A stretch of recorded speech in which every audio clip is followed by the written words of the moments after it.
from Detroit to Chicago, from Chrisette Michelle to what the... I'm no stranger to ambition. As I shared in episode 1, I quit my gig to set a goal to interview a Grammy Award-winning artist. And I landed that one with Chrisette Michelle as my very first blog feature, launching my blog Everyday Sunray. And honestly, this journey has been anything but a straight line. I never thought that a blog that I would launch in 2012 would lead me to landing my first six-figure client and helping thousands of people discover their creative purpose. I definitely didn't think that I would later on start a successful consulting firm. Like, none of that was my plan. I simply was a girl with pretty big ambition, the eyes to match. And I just set off on my path. And it, for me, is all about the connection between like faith and taking risk, being like open to possibility, and honestly forming relationships along the journey that ultimately get you one step closer to what God's ultimate purpose is for you. So now let me share with you all how that blog evolved into what I never imagined, a thriving consulting business that many people know today, that would eventually transform my entire life and produce the method known as Creative Flow Alchemy. So in 2012, right after the blog launched, I had an overwhelming response from my peers who attended Columbia College, from my community, from like my family, just in general. I just was like overwhelmed by the number of people who not just like supported my blog, but were more curious about how I started it, what steps I took to get it live. Basically, like, how the heck did you get a website up? At that time, that was still a big deal. And as someone who managed to like get this website up in a very limited amount of time, I got to really exercise my resourcefulness. So when I had people reaching out to me, they were asking questions like, how can I do it? And what would it look like for me to launch my own, not just blog, but website? That was the beginning of my consulting era. What is consulting? It's essentially taking your knowledge and exchanging it for compensation of some sort. And for me, I think back to my very first client, who is a psychotherapist and is a well-known educator at the University of Chicago. I won't name him, but I'll just say he was my therapist prior to becoming my very first client, my very first consulting client. And so I'll show you some footage actually of the commercial that I shot for my business, where I went into his office and did a little bit of a mock interview, captured that, had previous co-workers and colleagues from previous jobs show up and talk about just who I was and my potential. And that was really the launch of my consulting agency.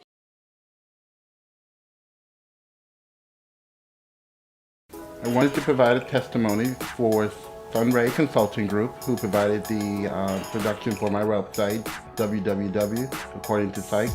It was a seamless process. It was professional. It was innovative. It was things that I never thought I would ever have in my website was there. And I'm really excited about using it, and the feedback has been phenomenal. Working with Rachel for the last 2 years has been a great experience. She came in and really transformed not only myself, but the company as a whole. She became a vital role and an asset to our business, crafting new ideas and innovations for us to become more successful. I'm really excited to see how she takes off with the new business opportunities, and I wish her the best of luck. My name is Sarah Fitzgerald, owner and founder of Sugar Coma Clothing. I got to know Rachel several years ago in the retail industry and have been following her success since then. I find her ambition motivating, and I can't wait to see where her career takes her in the future.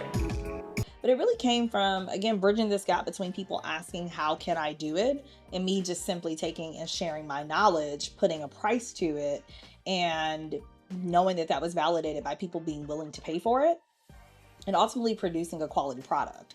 So it was very accidental. I like to say that this is the accidental entrepreneur segment. So Sunray Consulting Group was born as a result of me putting out a blog, not knowing where the heck it would take me, having this big ambition, like really trusting that whatever happened next was what was going to happen next. I had zero desire to go into running a business, but as life would have it, we find ourselves in like perfect opportunities. And as I say, you know, where opportunity meets preparation.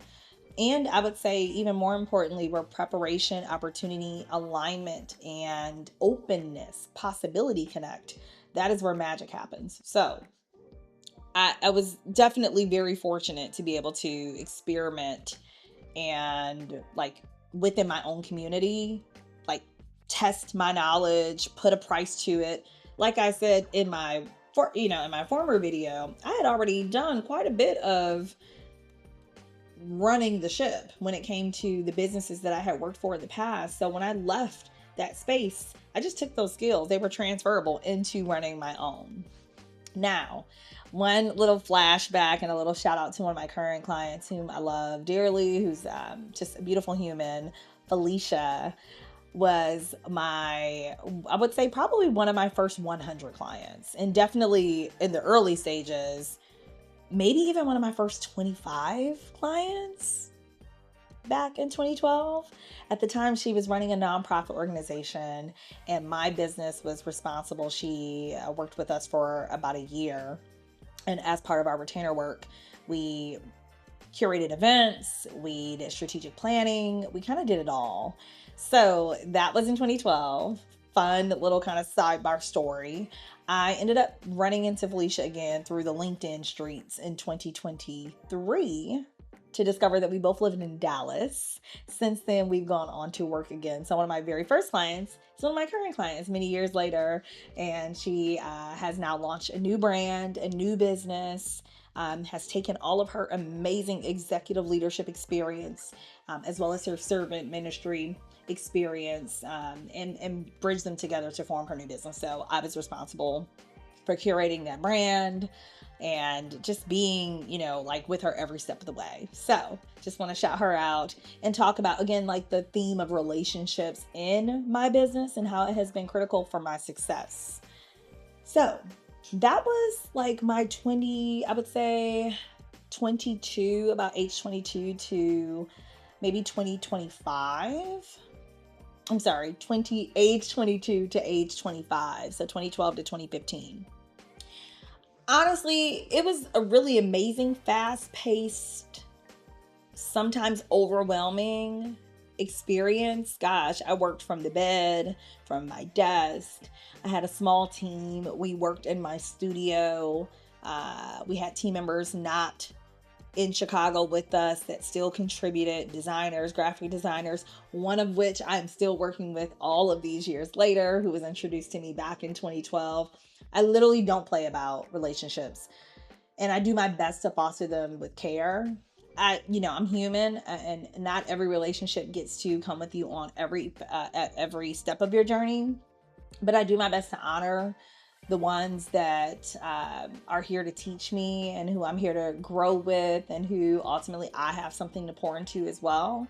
So to be able to say, like, not only do I have clients from the very beginning returning and working with me over a decade later, but also team members who have been with me 5, 10 plus years, that to me is a blessing, and I don't take a lot of credit for that.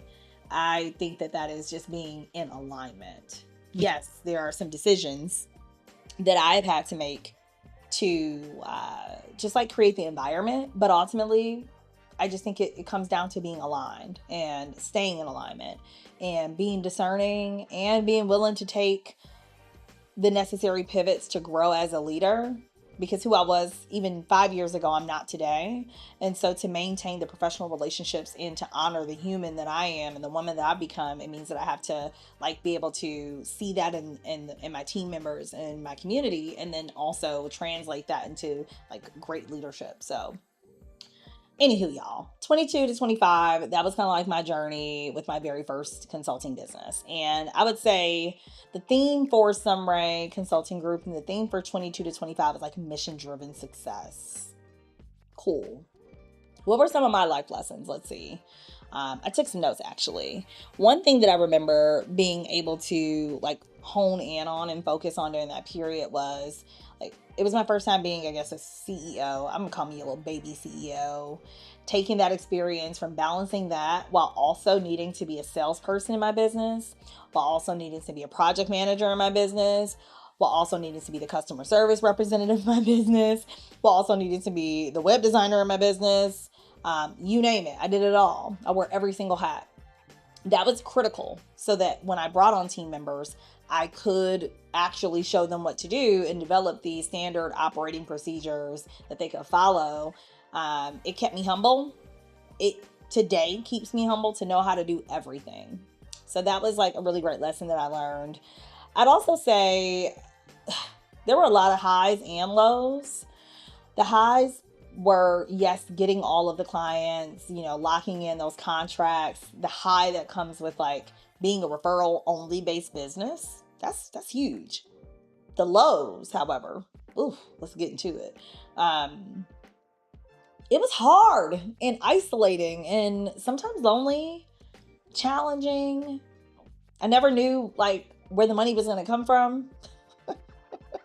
It was like just fishing in the dark because I didn't plan to start a business. So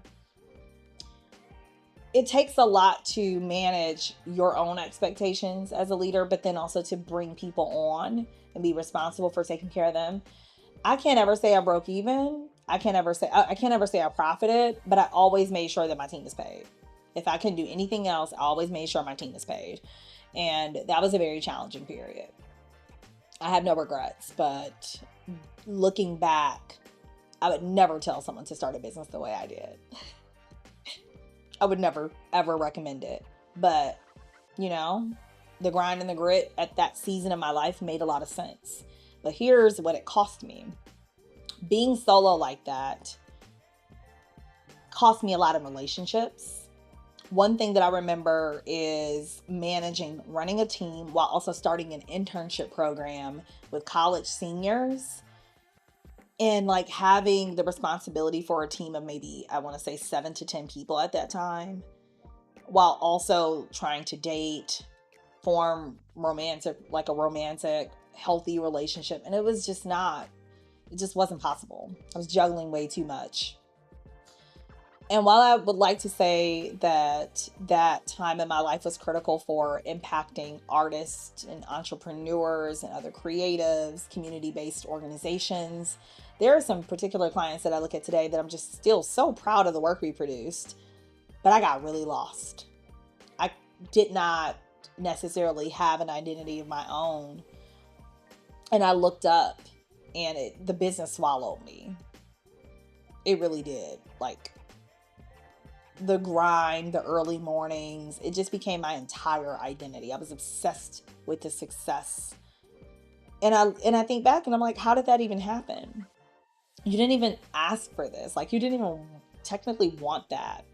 But I, again, look back and I think that it was the first time where I had the proof of, here's what happens when you trust and have faith. Here's what happens when you exercise your skills. Here's what happens when you nurture relationships, and seeing the ecosystem form is just powerful. But I just went too hard, too fast. So, while no regrets, my reflection and my growth lessons today, like, it's all about just slowing down, taking your time, refining the strategy, and being willing to take pieces, like bite-sized pieces at a time.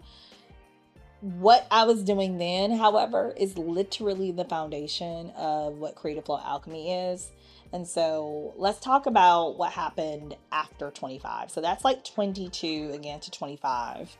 And then I realized something. I realized at the end of 2024, when I lost my aunt, Colleen, that, like the song says, nothing even matters. Whew. After years of nonstop work, I was exhausted. Like, just completely exhausted. And I got the news the week of Thanksgiving that year that my aunt was in the hospital, and literally, I want to say within days that she had passed. Everything changed that day. Everything changed that year, that time period. My whole world rocked.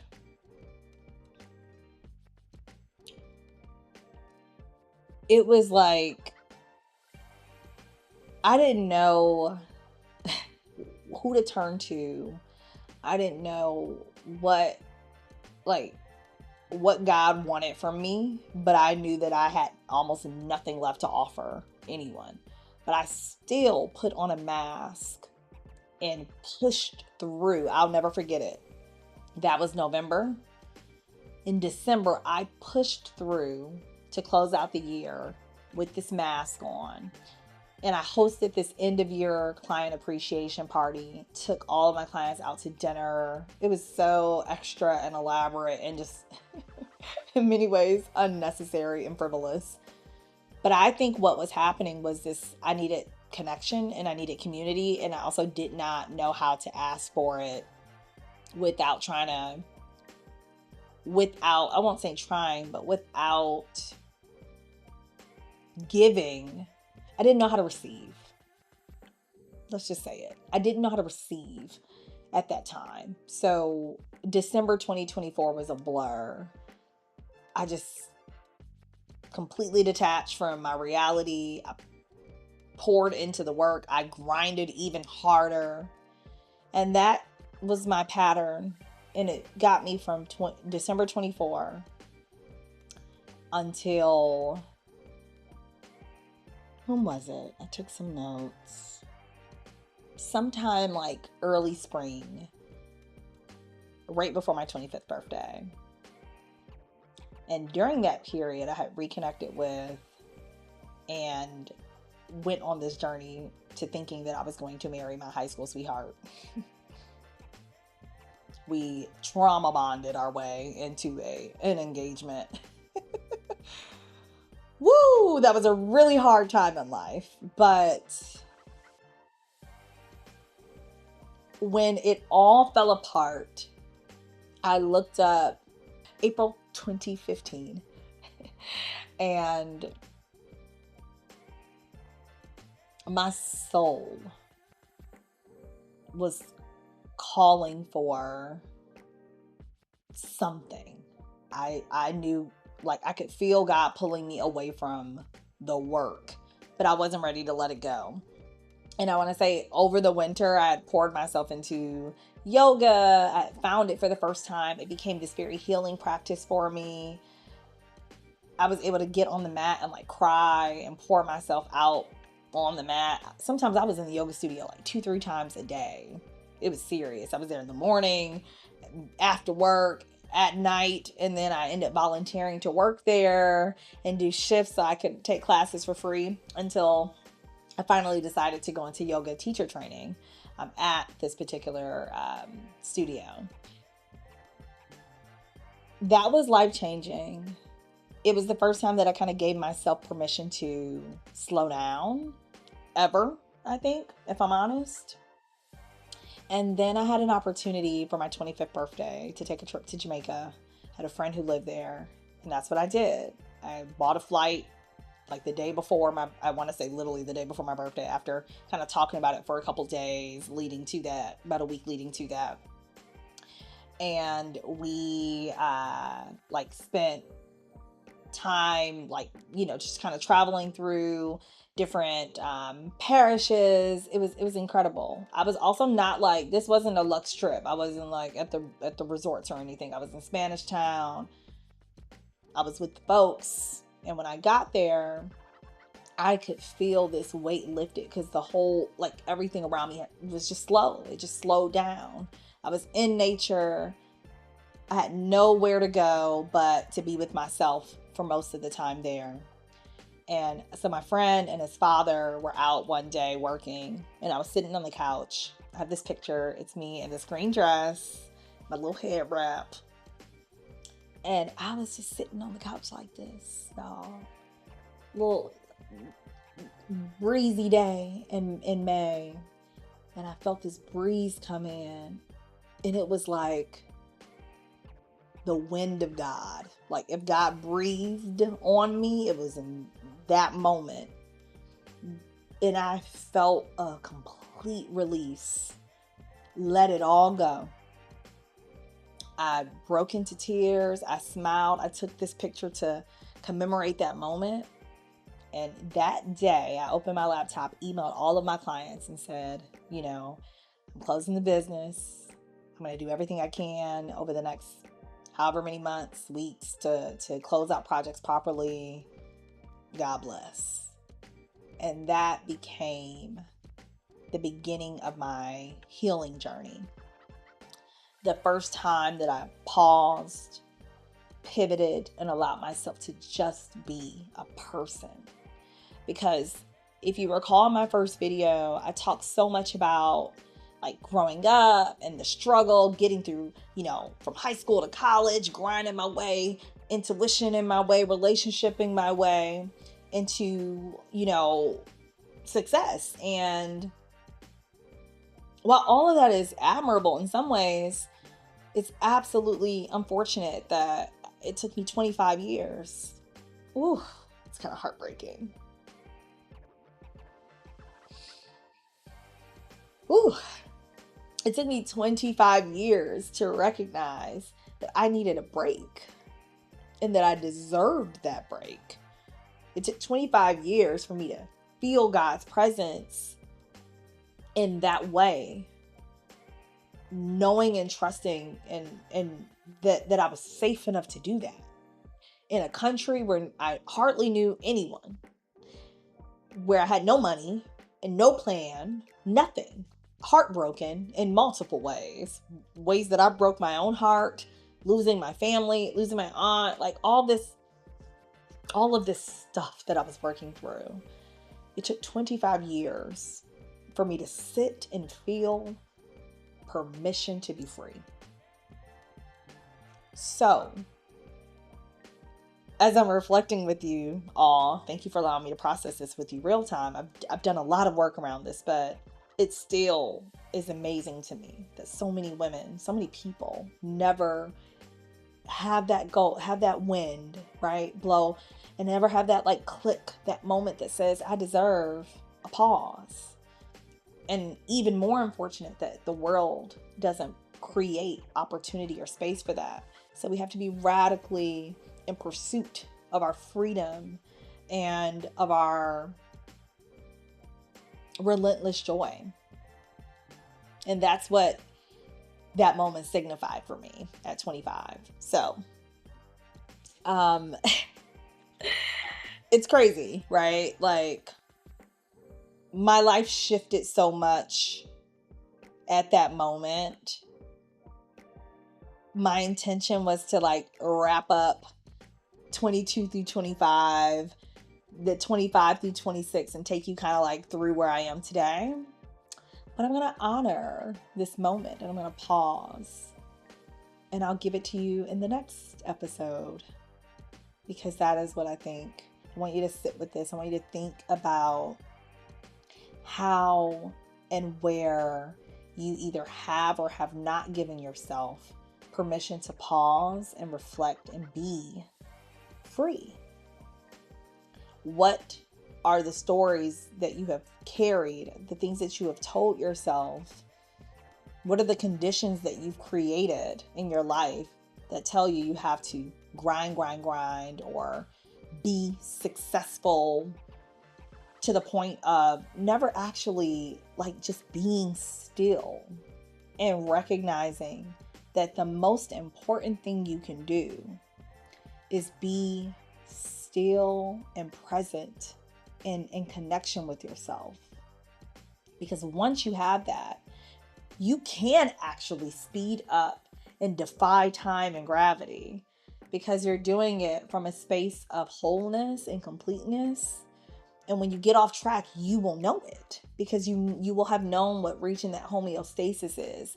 Like life isn't about balance to me. I don't think it's ever about balance, but it is about harmonizing this thing and this thing, you know, like in connection with what the Creator has for us. So that is where I'll pause today. I hope that this little mini reflection of, once I launched my blog and then that became a consulting firm, to shutting that down without a question. I hope that you can see that if resilience is going to be celebrated, which I believe it has its place in being celebrated, my resilience in its best form, when I look at it, I'm most proud of being willing to shut things down when they are no longer of service to myself and to God. That's it. No questions asked. No matter what that sacrifice looks like, no matter what that impact is, it is first to God and myself. And if it is not satisfying in that order, then it's not something I should pour myself into. Or maybe it's something I no longer need to pour myself into because the season has run its course. These are the essential elements of Creative Flow Alchemy. Y'all, I'm not playing. I can't wait to get to the point where I'm talking to you about that. But for today, we'll pause here. And I appreciate you listening in.